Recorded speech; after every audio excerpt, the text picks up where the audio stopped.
Hi, I'm Estera, I'm 22 and I've got stage 4 cancer.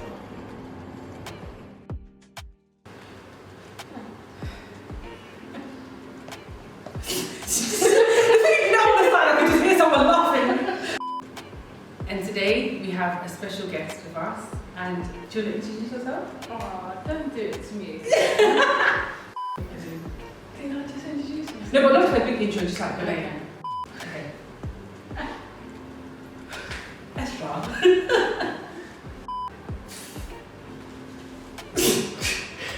Sis, please. And today we have a very special guest with us. Just gonna let her introduce herself. Hi, I'm Estera. Hi, Estera. Listen, there's 6 faces looking at you. Hi guys, and welcome to Redefining Health. This is our first episode and I'm so excited for you guys to see what we have in store for you. Today we have a special guest with us. Welcome, Estera. We're so happy to have you on our channel. Obviously you told us that you have stage 4 cancer. Can you tell us which cancer it is that you have? So I've got stage 4 colorectal cancer with spread to the lungs. Okay, so when were you diagnosed with cancer? I was diagnosed beginning of May, end of April. Of last year? Yeah, 2020, and then I got told about the lungs in June, July. So it was quite quick? Like, yeah, it spread very quickly. So it started off that it was straightforward, like from the beginning, or when it spread, that's when? So it was a stage 2 or 3, Okay. and then it's turned into stage 4 with the spread. Crazy. So how did you feel like when you had this diagnosis? Like, what was going through your mind? Like, well, I heard my diagnosis when I was by myself in hospital, so it wasn't, there's no right way of knowing how to deal with it at the time. You kind of relate cancer, especially stage 4 cancer, you think it only happens to not older people, but at a certain age, that's when you start to worry about things like that. And then with this, it came like such a shock. yeah. I didn't even really know how to deal with it or accept it anyway, because I think it's a lot about accepting it, because you never think that it will be you that hears that news. So yeah, it was definitely adjusting to hearing that by yourself and accepting it. So that it takes a bit of time, and then when it kicks in, you kind of understand it. Yeah. Okay, so let's talk about like the build up to the diagnosis. Did you have like any symptoms? Did you feel like within yourself that something was wrong? I had very minor symptoms that probably wouldn't strike anyone to check themselves. Okay. I did get myself checked, but they just kind of blew me off a little bit about it. So I just thought I was the one overreacting, and I just left it. And then I had a bleed out, and that's when it probably kicked in that something is definitely wrong. But up to that point, it was never really, I feel like this, I'm somewhere within me, I feel ill. It was more, there's something wrong, but is it serious? I don't really know. Okay.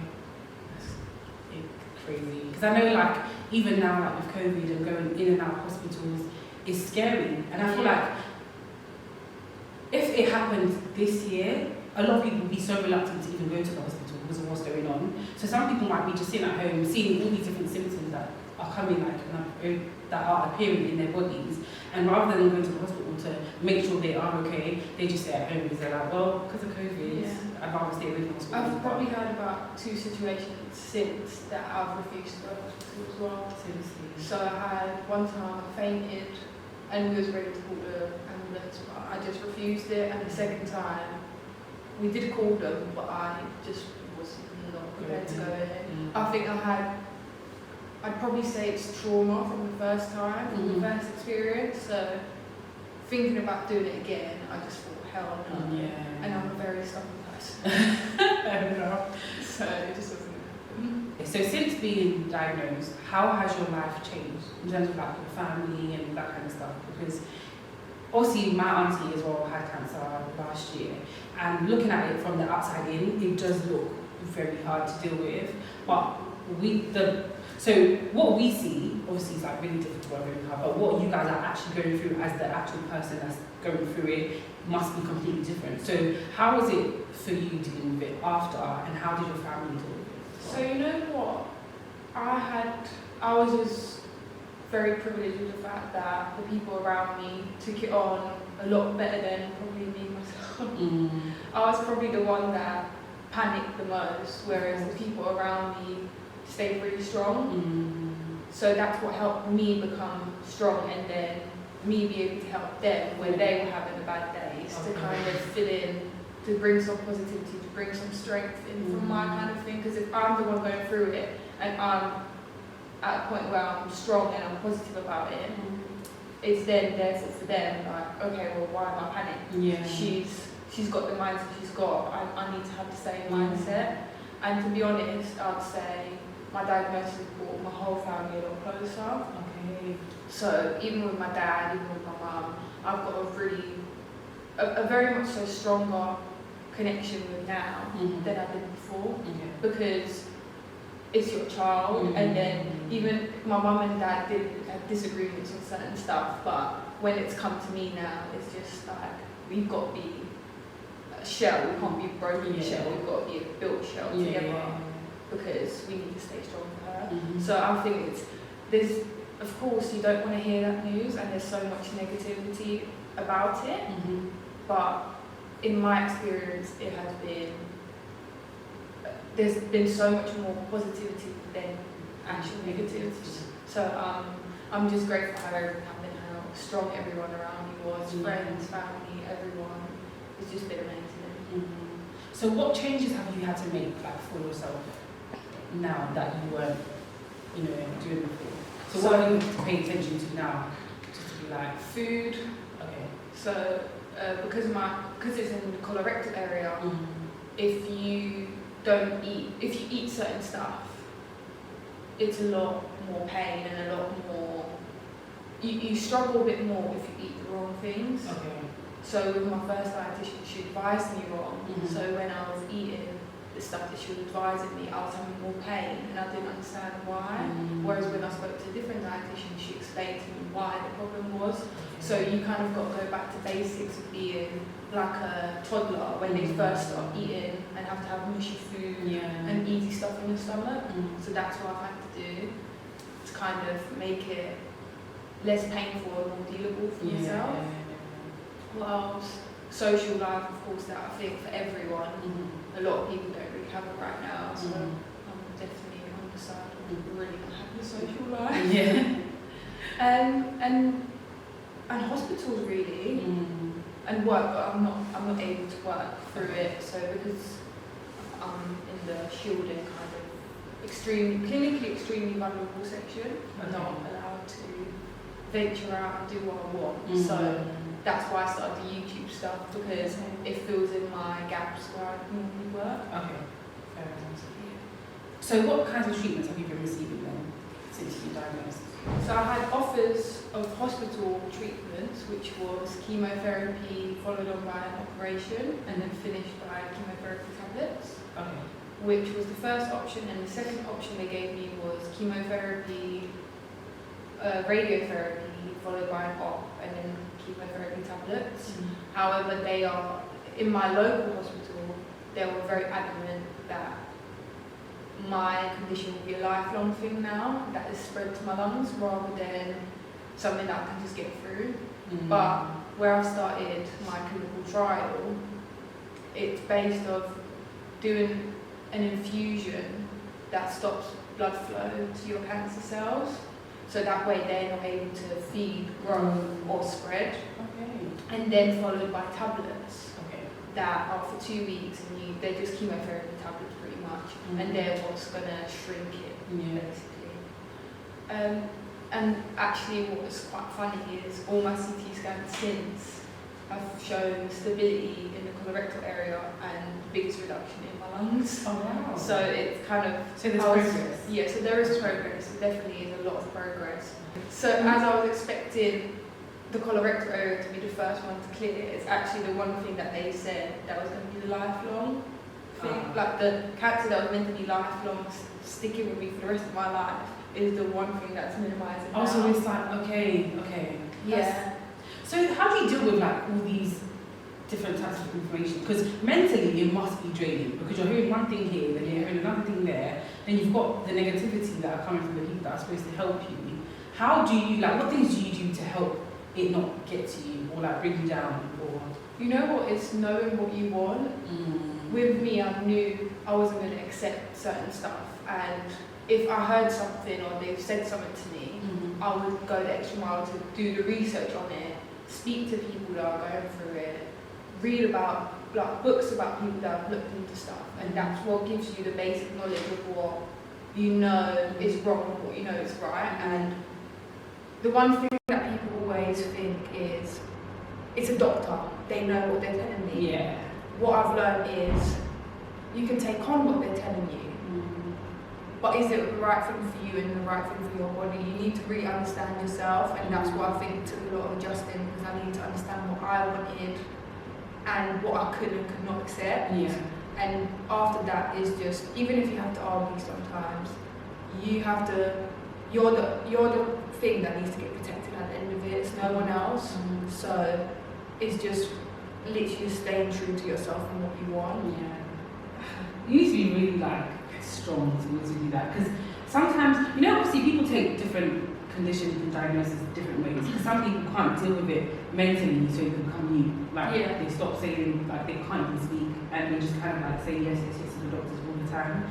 But for you to be able to actually like be vocal about what you want and what you know is right for you is absolutely amazing, and I really, really admire that. So hats off to you. So can you tell us the worst experience you've ever had since being diagnosed?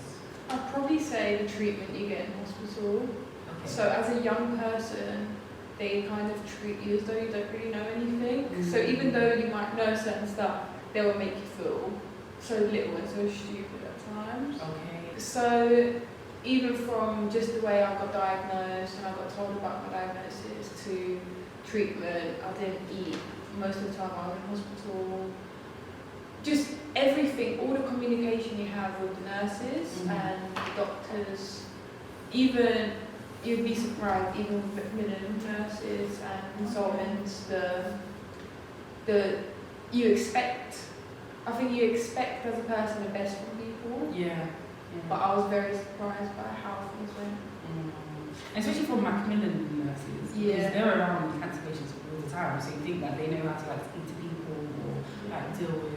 So there's no like nurses that specialise in like speaking to people that are younger, because you know obviously speaking to older people and to younger people, there's a different way you're obviously going to approach both of the situations. So there's no specific like social workers or somebody that you're supposed to have for yourself. So funny enough, I still to this day I don't have a social worker.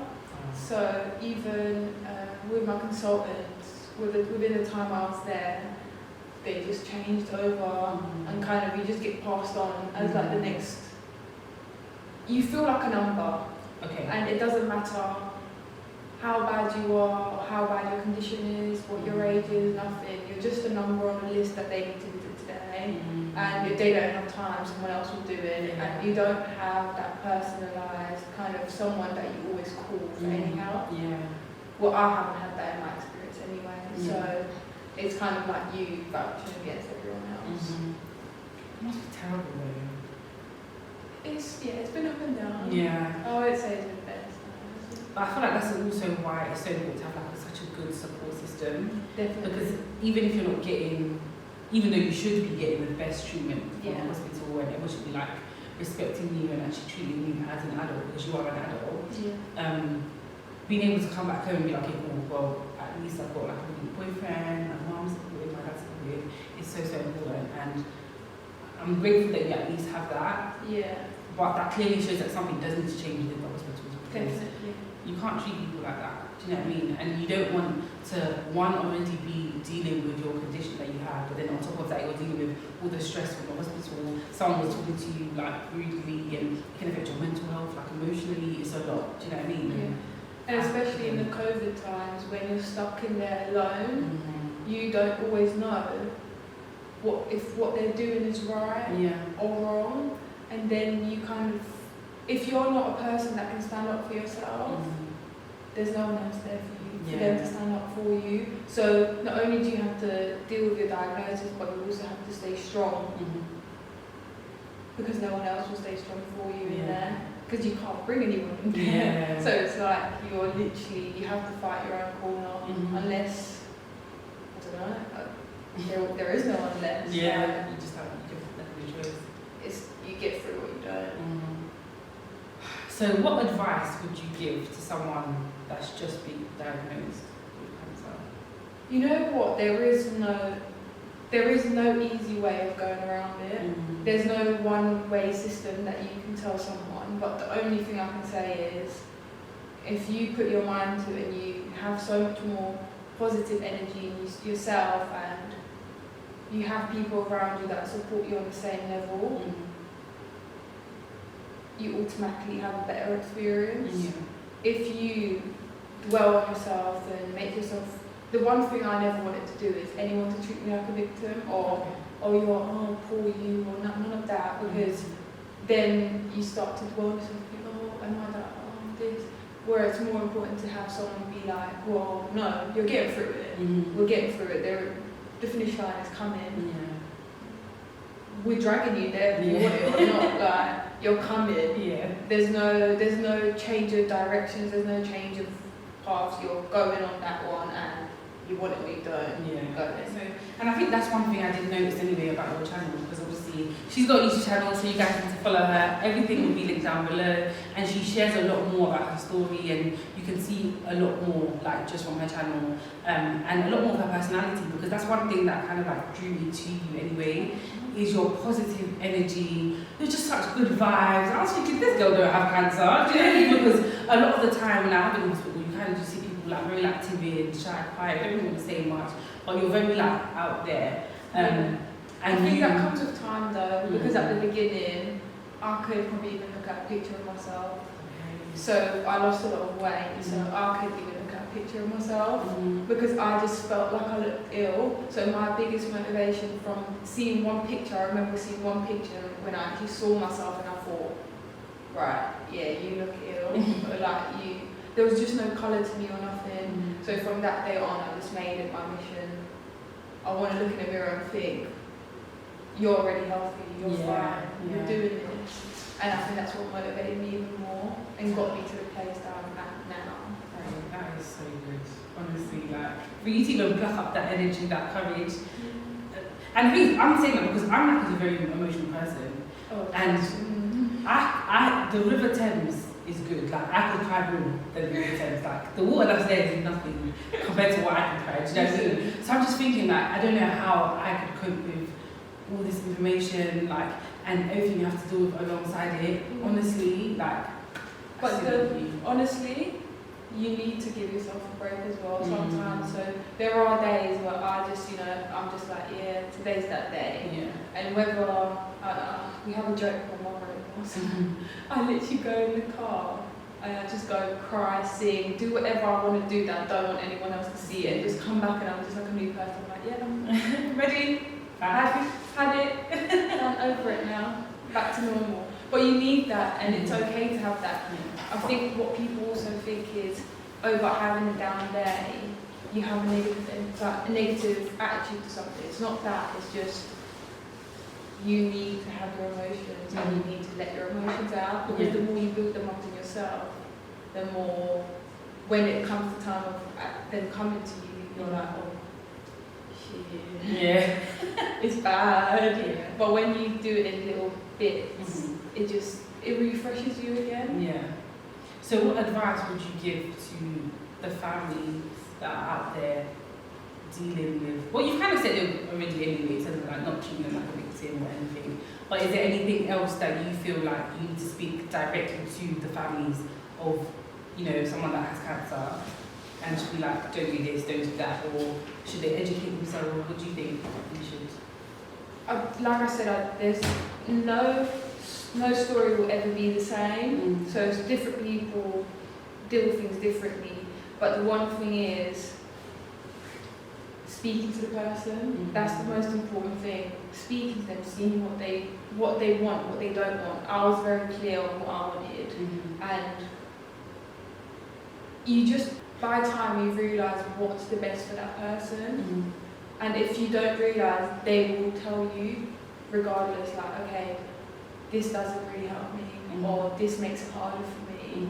And the more you're able to speak to them and hear what they have to say, the more you know how to act accordingly, and make it easy for them as they can make it easy for you, because then you know that you're both doing the best thing for each other.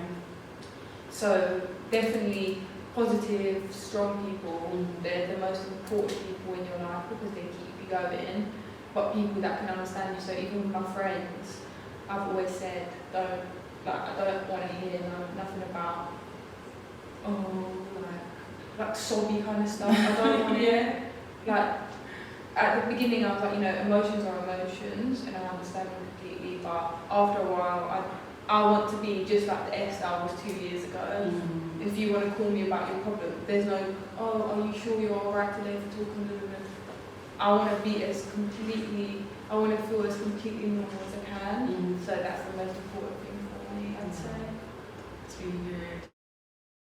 So we've come to the end, and I just want to say thank you so much for coming on to Redefining Health. It's been a pleasure to have you here. Where can we follow you? Where can we find you? So you can follow me on Instagram, I've got a YouTube channel as well, so I've got some exciting stuff coming on there. And everything will be linked down below so you guys will know where to find her. Thank you for watching Redefining Health. Don't forget to like, share, subscribe before you guys leave. Join the family. We want to hear your story. So if you want to share your story, our information will be linked down below so you know where to find us. Send us a DM or email us. We'll be happy to hear from you. So that's all from Redefining Health, and we'll see you. Bye.